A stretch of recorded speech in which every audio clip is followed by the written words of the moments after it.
Andrea, today when we were separated, I felt very uneasy and nervous. But then, as soon as you walked through the door, I knew everything was going to be okay.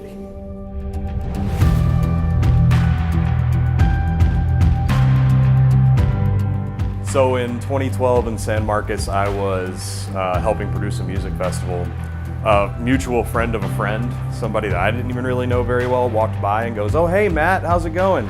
And there was this cute, dark-headed chick with her, so I thought she was cute, so I gave her a VIP wristband. And we went to a party after that, got her number. She came to the next night of the music festival, and yeah, we were together every day since. And after 2 weeks, I knew that she was the one. Since we met, you called me and you brought out the best in me. But my professional life was wearing on me. The only thing that got me through every single day was knowing that I got to come home to you and Bruce.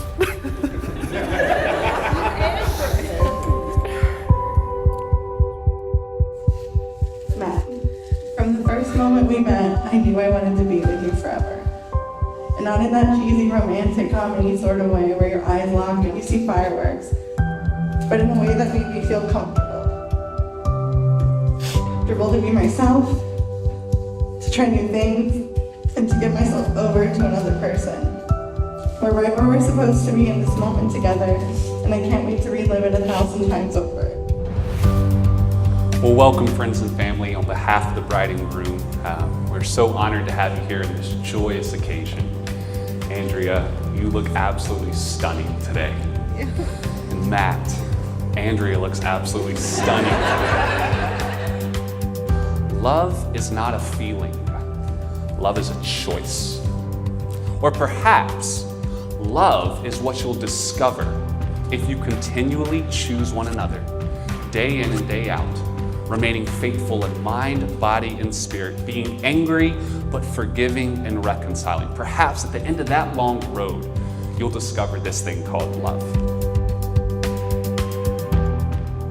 So right now, I want to say I love you. I love you when the sun shines and when the rain pours. I love you when we plan on long trips together and when we scramble to find a quiet place to run our mouths 10 minutes before our ceremony. What the officiant said earlier is you have to have love for the marriage to work. But there's one more very important thing that you have to have, and that is you have to have a sense of humor.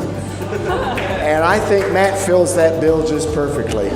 Without laughter, you won't have much of a marriage, because that's what a lot of it is all about. Matt, when he enters a room, he just makes everybody laugh. He makes everybody love him, have a good time, and you're extremely lucky to be with somebody like Matt, but there's nobody more lucky than you, Matt. That's right. I want to take your hand in mine each day, take a breath, and to remember how far we've come together. I vow to remind you, when you get down on yourself, how strong you truly are, and that together we can move mountains. Before I get too far in, I want to take this time to thank Andrea's parents, Jeff and Joyce, for raising such a beautiful, young, and intelligent daughter. Round of applause, guys. I also want to take this time and thank Julie and Mr. Howell for trying.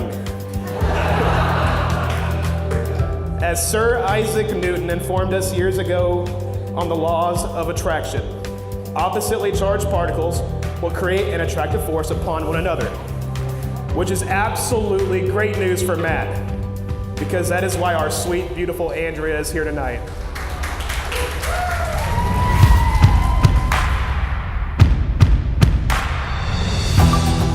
I wish I had the wit of a Shakespeare to make you understand how much you mean to me.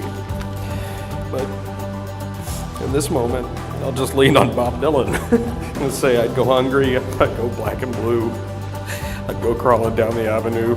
There's nothing I wouldn't do to make you feel my love. So I vow from this day forward to cherish every moment, to honor you with everything I have, to be the man that you see in me. and to help you with your camera bag after a 12-hour shoot. I love you.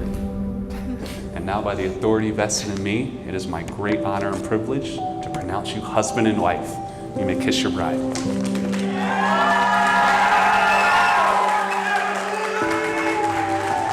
and gentlemen, may I give to you for the first time, Mr. and Mrs. Beery.